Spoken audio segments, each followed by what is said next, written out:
Buy my novel, Escape from the Village, from major booksellers online. Go to escapevillage.com.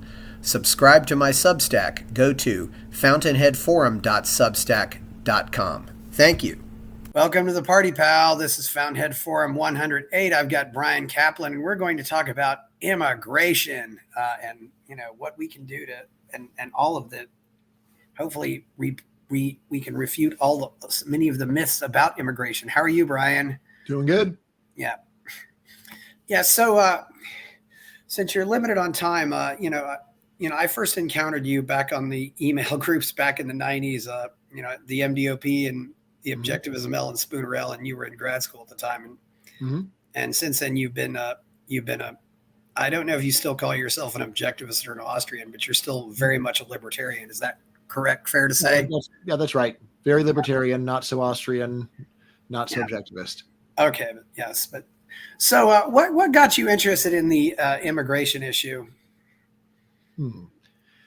Initially, I would say that I was just reading economists talking about free trade, and they came to immigration and said every argument I just gave for free trade also holds for immigration.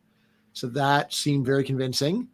But it was really only when I started reading empirical research in the late 90s, early 2000s, just about how big of a deal the losses of regulation of immigration are, that I got really into it. I mean, basically, the thing is that we already have pretty close to free trade. Tariff rates are not zero, but they're quite low. And if you understand the economics of that, that means that the actual harm of them is really slight. Whereas for immigration, the effective tariff rates are often like 1,000% or more. And then so the harm is immense. I mean, really, the easiest way to see this is just step one, look at what happens when you stamp one more immigrant work visa. And then you realize, wow, like if you let someone in from Haiti or Nigeria, they're making like easily 15 times as much money as they were back home. And then secondly, look at estimates of how many people would like to come that are currently not allowed to. And that's in the billions. It's like you multiply those two things out. It's the enormous gain per immigrant times the enormous number of immigrants. And we're talking a huge amount. Big times big equals big squared, as I tell my students. Yeah. So what do you think are some of the biggest myths about immigration out there right now? It seems like we have more and more of them being promoted,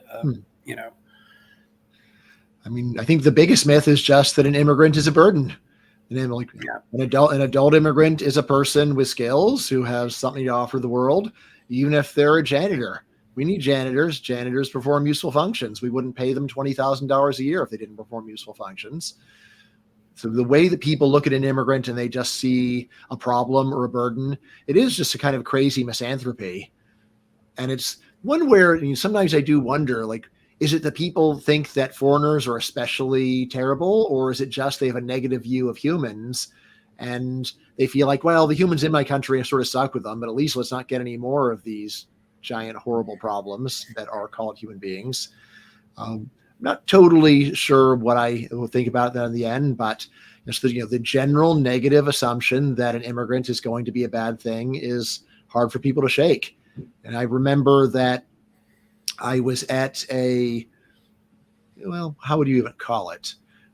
It was at some sort of right-wing summit, and I had a couple minutes to present my work, and then right afterwards there was a guy in a cowboy hat who I believe worked for Numbers USA, and he came up to me and says, how many people do you think would come into this country if you just open the borders? So first year, like tens of millions. And he says, and you think that's okay? And I think it'd be fine. He goes, and then he just said, are you on drugs? I was like, no, I'm not actually on drugs. But to him, it was just so obvious that letting in 20 million workers would be a bad thing, rather than 20 million people moving from a place where their productivity is low to a place where their productivity is high. I mean, as to what I could say to him, it seems pretty hard. It was really a kind of paranoia that the guy had, just assuming that it would be bad. Yeah, I'm calling it just immigration derangement syndrome. I don't know where it comes from. Well, Bryan, and I think we can partially sympathize with this. I think there are a lot of Americans who sense that something with America has gone horribly wrong, but they don't know what has made it go wrong. So so this is something that's easy to point to. Right. Yeah, and it's possibly. I mean, I think that the Americans who sense that something's gone horribly wrong, in a perfect world, they would also sense that something has gone horribly wrong. There's just a lot of people who are just permanently disgruntled, no matter how good things are. I mean, think about this. There's a lot of people who, if you say, what if we human beings could have unlimited healthy life, will immediately say that's terrible. That would be a total disaster. It's like, look, if you have doubts about the wonder of getting to live in a, to have healthy life forever, then it's going to be pretty hard to convince you that anything is good, because that would be the best thing that ever happened. And they assume it's bad. Because I hear enough, horror stories also of just, when I went down to Peru in 2017 and met this guy named Bjorn, and he had been living down there for a while, but he was an American. And then he posts on Facebook, oh, my father died. And so he goes back up to somewhere in New York State to, go to his father's funeral. And he wants to bring his Peruvian girlfriend back to the funeral for 2 weeks. Guess what? Yep. Nope. Yep. She couldn't get in just to go to a funeral. Well, the basic logic of it is, the U.S. government rejects any tourist visa from a person that they think might want to stay. And you have to prove that you won't stay. Then they'll let you in if you prove that you won't stay. So you basically have to be super rich back in your own country, or you've got to, at least you got to have a nice house and, clear your job there. And then maybe they'll consider it. Yeah. Like, it comes down to, if you think that it's bad to have another person in your country, then obviously you're going to be paranoid about more people coming in. I mean, it is not crazy to think that if you could come to the U.S. on a tourist visa, then hundreds of millions of people would request tourist visas and then not go home. Yeah. And that's actually, if you think the law is stupid, then the attempts to enforce the law are stupid. And actually, I think more illegal immigrants actually are people who overstay their visas than people who actually cross the border illegally. Although it makes for better, this is the thing about, how images are so powerful. It makes for better scaremongering when you can, have this picture of, oh, they're crossing the border, oh, they're swimming across the Rio Grande or whatever. It's just so nuts, I don't know if anybody out there advocates for 100% open borders or 0% open borders. I mean, I'd say I'm about 90%, but I would like to see, if possible, criminal background checks, but that's about it. Yeah. So, like, if criminal background checks are what it takes to get everybody else in, great. My honest view is that 100% is the best solution. Yeah. In the same way, we don't have criminal background checks to cross from Virginia to Texas. Yeah. And there's a good reason. It would be a pain in the neck and would discourage people from moving around. And yes, that does mean that murderers can move around freely, but that's totally worth it. Yeah. And it seems like this also got a lot worse after the World Trade Center. Wouldn't you agree? Somewhat. I mean, so definitely got worse for tourists. I mean, definitely got worse, people being afraid. I mean, Americans being afraid of immigrants, because of one horrible event. Well, in terms of public opinion, that's wrong. So if you just ask Americans what their view is about whether we should have more legal immigrants, the same, or fewer, it's actually gone up. The share of the U.S. population answering we should have more has gone up enormously during that time. I will say, obviously, border enforcement for tourists has gotten a lot worse. I don't know what's gone on with enforcement at the U.S. border itself, or the Mexican border would be the only one that really counts. Yeah, because one thing I hear from a lot of people who used to write, and Wendy McElroy used to write about this. She said, do not change if you're, for example, if you're traveling from Canada to Mexico, do not change planes in America. Just because there was a lot of paranoia about that, even though you're not even entering the country. And I don't know how you have this apparatus to enforce immigration without ultimately impacting everybody. You hear about cars stopping. You're within 10 miles of the border. The border patrol. I think it was like 50 miles actually. It's. I mean, all these police state. Not to mention, and people say, well, why do you want open borders? It says, well, I want to be able to leave. I mean, is it at least somewhat true that if we put up a wall to people in Brazil puts up a wall to Americans? I mean, I think honestly, even if we were to open things up, Yeah. I don't think it's too likely other countries would go and reciprocate, but yeah, I wouldn't be shocked if it happened sometimes. I mean, the main thing is that for almost all the world wants U.S. tourists. The one kind of foreigner that people around the world agree is good is someone who only spends money and doesn't work. Yeah. Which is a strange attitude. It's like, so the good people are the ones that don't work. That's the good kind. But that is the way that most of the world sees it. So, and that is indeed what Americans fit the profile of people that will go to other countries, spend money, but not work. So not too worried about that.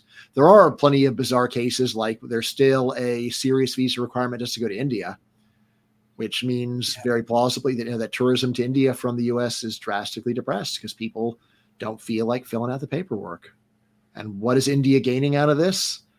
National pride. Yay. Yeah.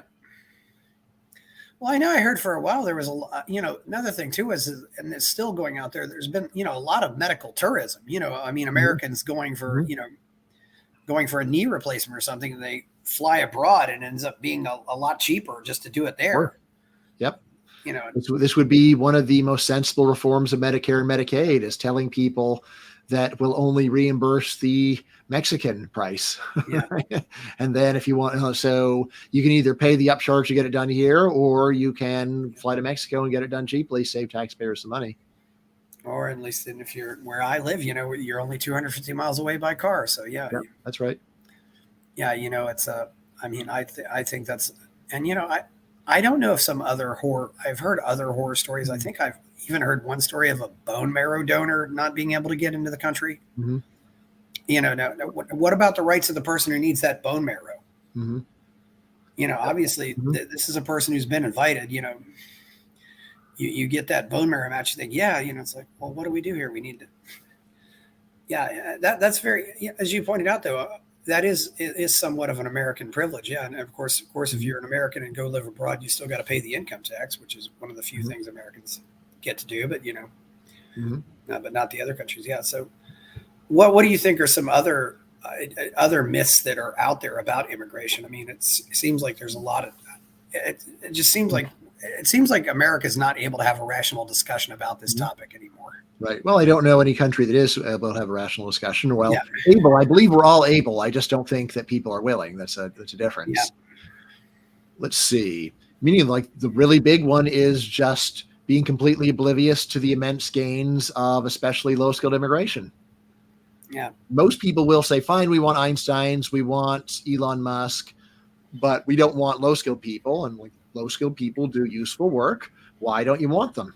Right? What's wrong with nannies? What's wrong with gardeners? What's wrong with dishwashers? Why is it these people are so undesired?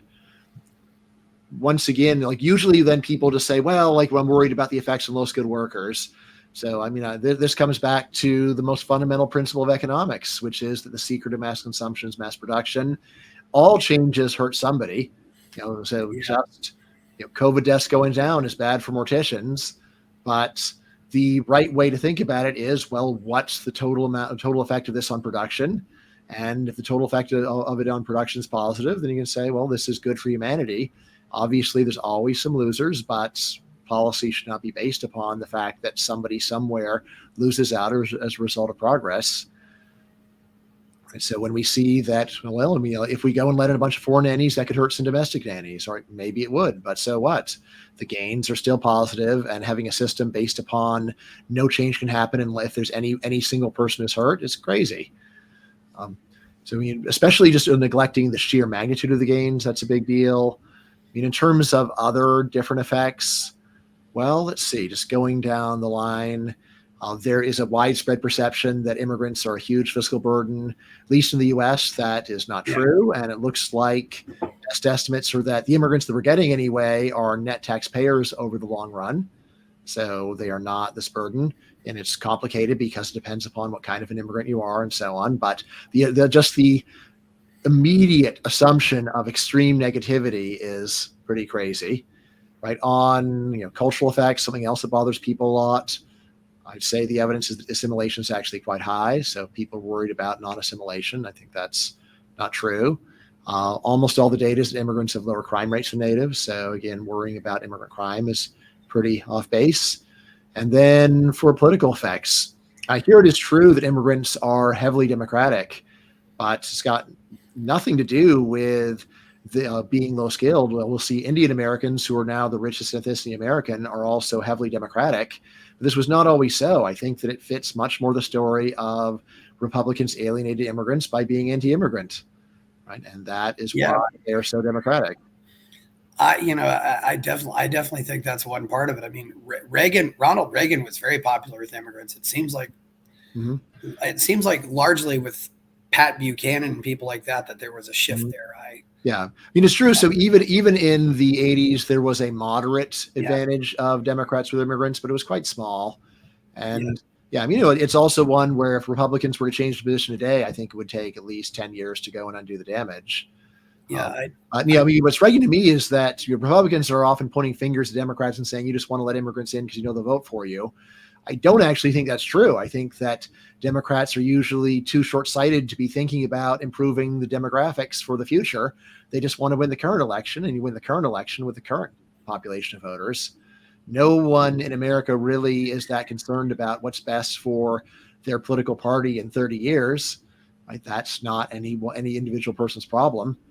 This is sort of a weird thing about U.S. partisanship, which is that the U.S. parties don't have any mechanism for kicking anybody out or for otherwise thinking about the interests of the parties in the long run. Whereas, say in the U.K., they will kick you out of a party. It's easy to do there.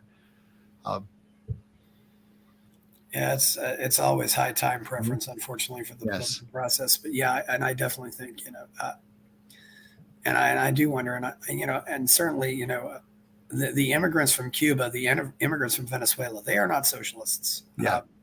They're definitely not socialists. It is correct.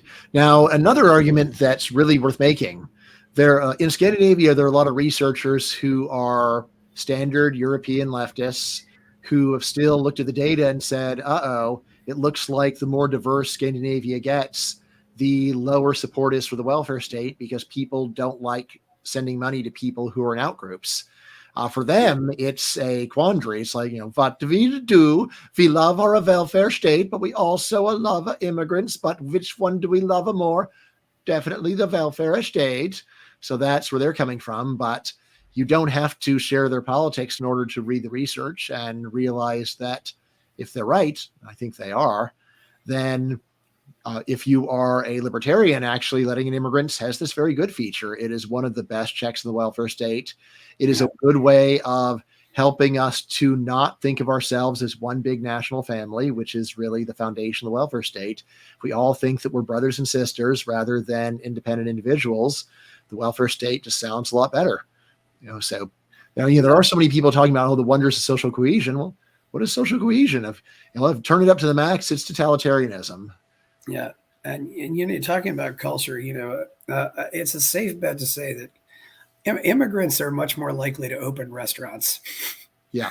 Yes, they open restaurants. Thank you. Yeah, oh, good. We'll go thank you for bringing your cuisine. Oh, these are cool recipes. I've never had that before. They love to share their food with people. And you don't go into the restaurant business for money. You go into it because you love to see people happy. But anyway, so that's. I guess I think people go into it because they don't know the statistics on the rate of restaurant failure. That's probably true as well. But if you're going to look for a Mexican restaurant, though, don't go out to some chain. Find some restaurant that was opened by immigrants, or maybe the kids of it, or maybe the kids of immigrants have it now, or something like that. That's where you get the best Mexican food. And sometimes it's not always in the good neighborhood, so to speak. But you just go out there and also definitely go to San Antonio. Much better than Austin. But all right. Anyway, I don't know. What about one issue? And I don't know how much. Maybe this isn't that much of an issue, but what about something like Suitcase nukes? Yeah. Well, I mean, human imagination's infinite. There's plenty of television shows and movies where things like that happen. As far as I know, there's nothing like that in reality. So I just would say it's super remote. If we're going to let our imaginations run wild, then Yeah, like can you even leave the house anymore? How do you know someone won't Yeah. kill you as soon as you leave? How do you know that you aren't sitting on a bomb right now? Yeah. Like, it is striking to me how, shows like 24. 24 is probably many people don't remember it, but Yeah. I basically remember it. Kiefer Sutherland saved the world over and over, right? And Yes. usually by a matter of seconds. All right, you can look at that and you can say, "Oh my God, I'm so worried." Like, it's fiction. It's Yeah. dramatic. They are taking your worst fears and they are putting them into a story. But I mean, it really is not that far from being worried about Darth Vader or Sauron. Like, these are fanciful scenarios. If the actual history of terrorism is really quite different. Great political scientist John Mueller, in his book Overblown, just goes over all of the recorded incidents. I mean, one of the main things that you'll get when people are worried about terrorism is, well, look, these are the ones that succeeded, but then there's all the ones that got caught. And so, Yeah. how do you know that weren't saved from actual disaster many times over?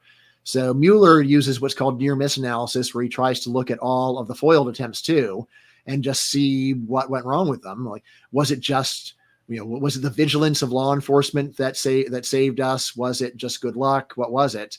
And his main story is, no, it's overwhelmingly the total incompetence of terrorists combined with hardly anyone wants to commit terrorism. So Yeah. the lack of desire means that it's the number of failed incidents is in the hundreds, and the lack of competence is the real issue. It's not that the FBI catches you right before you detonate your nuke. It's that you go onto a website and then an FBI informant goes and says, "Hey, want to go and make a nuke together?" And it's like, okay, let's go and meet at the park. And then you go and Yeah. swarm and put the guy in jail. All right, great. Yeah. Saved us. TV and movies aren't always scientifically accurate about stuff like this. That's true. I mean, it's Well, definitely and something. especially they're not social scientifically accurate. Usually Yeah. people only worry about natural science, but me and Robin Hanson say, yeah, but does the social science make sense?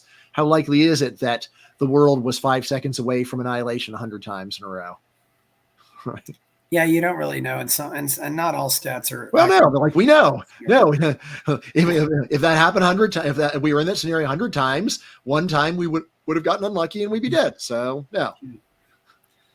And I think also there's also other what you'd call law enforcement failures regarding the World Trade Center. I mean, apparently one of those guys was stopped 2 days before or something like. I mean, there's a lot of theories about that. Mm-hmm. Whether or not it could have been foiled, but that it seemed like to me immigration derangement syndrome went up after that. I don't know if that. Not in the data, definitely. Yeah. Well, TSA didn't exist before, Yeah. But with the service providers subsequently known as TSA, things got way worse, as we all know. Yeah. Well, I also think that was also the peak membership for the Libertarian Party, and I think that was why a lot of people left the Libertarian Party. Was so because don't know anything about that. Because of their open border stance. Ah. I worry about the whole liberty movement right now because I feel like it's going to go down this road, and I think it also gives ammo to a lot of people who. There are some people, I think, just as I said, sense that something has gone wrong, and they just point their fingers at this. But there are some people who I think who are anti-immigrant who just don't have positive intentions at all. I mean, they just want somebody to escape. Yeah. And like I said, sensing things have gone wrong is, I think, way too charitable, because I think the people who sense something has gone wrong would be sensing something in all possible worlds. There's just a lot of negative people who are hard to please. I mean, doesn't mean there aren't a bunch of bad things, but people don't have this super sense of something's gone wrong. Rather, they've got a personality of negativity, which leads them to see bad things, whether they're there or not. Well, I think, the $30 trillion deficit. Yeah, but look, if it was a $30 billion deficit, how many people would feel any better? Right? Yeah, $30 million. People could be worried about that. Yeah, you might be right about that. It seems because it's not objective facts that bother people. It's stories, it's things they hear, and most of it is just, I have negative feelings. It can't just be that I'm a person with negative feelings. It's got to be that the world is negative. Well, and unfortunately, it's a lot easier to look for villains than it is for solutions. Mm-hmm. And Well, I mean, also, I mean, I think when people do look for solutions, their solutions are usually terrible. So often they are. Yeah. villains also tend to be bad, but yeah. Yeah, how do you think we get out of this whole? Hmm. Because I think I'm afraid it's going to get worse before it Hmm. gets better. But Hmm. hopefully, maybe something will change. I mean, my The general view is immigration we'll arrangements. muddle through. Things have always been Yeah, quite subpar. Like when people talk about, oh, this is like the worst time ever, like for politics, like what about the 1930s? I think things were a lot yeah, worse in true. the 1930s. Yeah. One thing. Strong view that like whatever's happening now is the worst it could possibly be. Well, I'll say, look, there are certain things that have definitely gotten worse in the last 30 years. So, like the yes, wokeness, woke fanaticism that barely existed outside of university campuses 30 years ago. Now it is yes, everywhere. I mean, for the most part, they're pretty impotent, but they are aggravating, and every now and then they do something awful. yeah, But like the main thing I look at is like in terms of economic and technological progress, there's been incredible achievement. We could have had a lot more, but I'm still grateful for what we had. Politics, I'll agree, it's really stagnant. I yes, did a piece where I was just saying that after the collapse of communism and few years out, for the fallout of the positive fallout of that, what's the best thing that has happened? Best political thing that's happened on Earth in the last 30 years. And people really barely have anything. It's just hard to name anything really good politically that's happened in the last 30 years on the planet Earth. yes. Well, how many times have we heard this is the most important election of our lifetime? Yeah. Yeah. Yeah. Yeah, speaking of it, I know you're gonna have to go pretty soon, but speaking of important elections, have you been paying attention to what's going on in Argentina? I have actually. Yeah, Yes. Like, I always try to keep my expectations low. yeah, But betting markets put him at 75% to win. Then if he wins, it's like, so odds that he actually really follows through, odds that if he follows through that he succeeds. There's like all of that stuff, but still, it's pretty shocking to have some Rothbard quoting Argentinian taking over the country of Peron. yeah. Why do you think some Rothbardians are anti-immigrant? I mean, what? Hmm. I don't know where I don't really know where Rothbard stood on Hmm. this. Sometimes I think they're Ah. just doing it So, because it so I seems like believe I've got popular. inside information on exactly what happened. What? Rothbard was an open borders person until his 60s. And then after the Cold War ended, he went through yet another one of his weird phases where he says, let's find some other totally incompatible people to ally with. Right. So during the 60s and 70s, he's allying with Maoists, actual full blown Maoists. It's like, why? Well, we all are against the Vietnam War. So, like, come on, he was allying with Maoists at the height of the bloodbath of the Cultural Revolution. So, very poor judgment and just strategic folly. It's like, look, if you've got 49% of the vote, and then there's another group of 2%. I see why you ally with them, but if you're like 0.1% and some other group of people are 0.1%, why do it? What's the point? But anyway, so after the Cold War, he wanted new allies and decided he wanted to get the paleoconservatives.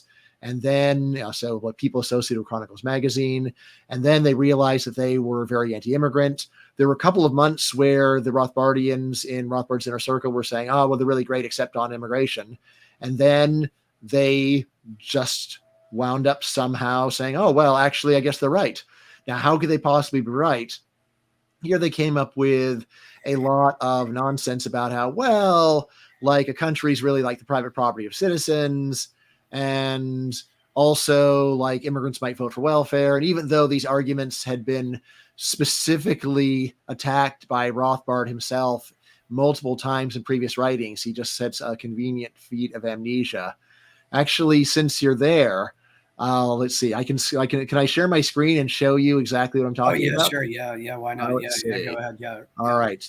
There is one small issue, which is Substack might be down. It was down earlier. Let's yeah, check. yeah. Or Yeah. All right. So let's see. I can do this actually. yeah, We can do something else. Let's see. yeah, yeah.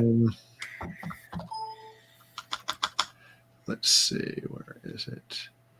Hold on. Oh, wait.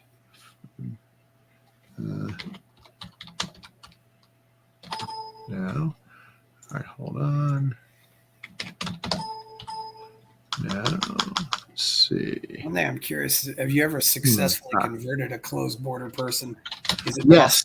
So that I definitely have done. Oh wow! I mean, I've gotten emails from dozens of people who said I've changed their mind. I've also gotten a few emails from people who said they were open borders until they read my book. So there is that. But okay. All right. So yeah, now I found what I'm looking for. Unfortunately, the formatting is not right, but Substack's down, so we'll have to accept this. Here, we'll just do share screen. Was this an article of his, or was it some? No, this is an article of mine quoting him. Let's see. All right, so share screen, and there we are. Okay, share. Yeah. All right. So yeah. All right. So in 1980, the Libertarian Party presidential candidate Ed Clark went and said that immigration had to be cut actually because of the welfare system. And then Rothbard, first of all, called it the greatest, perhaps second greatest single scandal of the Clark campaign. And then he went on. He says, note also, Clark has also been brought to the shameful point of having locked himself into a measured prepared order of destatization. He's already asserted that we can't slash the welfare state until we achieve full employment. He now adds that we can't have free and open immigration until we eliminate the welfare state. And so it goes, the gradualists lock us permanently into the status quo of statism. All right, so that was actual Rothbard there. And you said that in 1980, and then he did, in fact, go and start making arguments like, well, we can't have open borders in a welfare state. And the fact that he had previously specifically rejected this argument, blank out. Again, I think he's way too smart to have actually forgotten. I think he really did say, well, we really want to ally with these people. And Herman Hoppe's got some kind of a pseudo argument for this. Let's sort of go along with it. Yeah, well, this whole thing about, anybody, it's the country's not the same thing as your house. It's just, that's always. Yeah. Obviously, if you did believe that, then all of the freedom goes out too. You can't open a church in my house. Therefore, you can't open a church in America without government permission. You can't open a business in my house without permission. So you can't open one up in America without permission. You can't have a kid in my house without permission. So you need a baby license. Yeah. So this is actually what I've sometimes called a narco-totalitarianism, where you start with seemingly anarchist premises and you end up with something as bad as the Stalinist Russia. So it's like, my God. What a perversion of an idea. All right. So how about we do one more question and then call it quits, Chris? Okay. Yeah. So, So what do you think changed some of these minds you were talking to? I would say that the people that I persuade are generally highly rational, logical people who have mostly heard only humanitarian arguments for immigration. So, people just don't respond to human interest stories. Honestly, most pro-immigration arguments, so-called, are not even really arguments. They're more like things like, look at this child, you're going to deport her dad, isn't that sad? Right? Which intellectually is not really any better than, well, look at this murderous child, she's sad, so should we go and not put her dad in jail for murder? Yeah. So, and then what I do is, I have just the facts, just the arguments. I don't put much weight upon anecdotes. And I think people also just appreciate how I try to address all of the objections, no sugarcoating. I even do the ones that anti-immigration themselves, the anti-immigrant people themselves are scared to do. I talk about IQ. I talk about whether some civilizations are superior to others. Yes.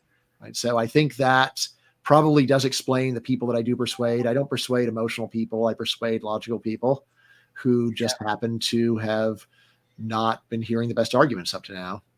That's true. Yeah. When the French riots were happening, I showed that video of that immigrant from Mali who climbed up the building. Yeah, the Spider-Man guy. And I said, with all the hate for immigrants directed, I said, let's watch this. So where can people find you also? We should ask that. Right. So Substack's down right now, but normally my Substack is Bet on It, one word. Let's see. And then I've got a YouTube channel. My personal webpage is bcaplan.com. And of course, you can get all my books on Amazon. Is the Holocaust of Communism test still there? I believe it's still there. I haven't double checked that it's still functioning for a long time. I haven't looked at the data for 15 or 20 years. Oh, yeah. Okay. But it is up there. I'm Chris Baker. Please like the video, subscribe to the channel, follow it, and check out my Substack as well, and also buy my novel, Escape from the Village. Thank you, Bryan Caplan. I'm Chris Baker, and we're out. All right. Have a great day, Chris. Talk to you later.